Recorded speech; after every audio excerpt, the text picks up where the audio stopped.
são os primeiros passos que vocês dão como casados. Que o Senhor os abençoe e os guarde, e faça resplandecer sobre vós o seu rosto e vos dê a paz.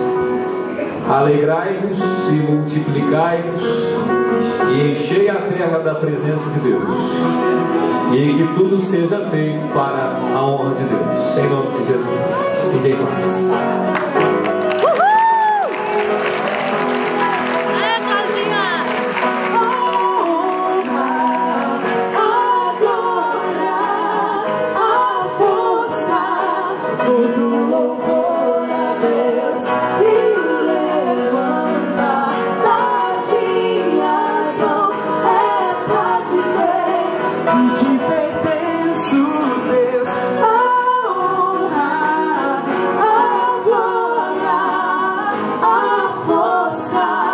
Todo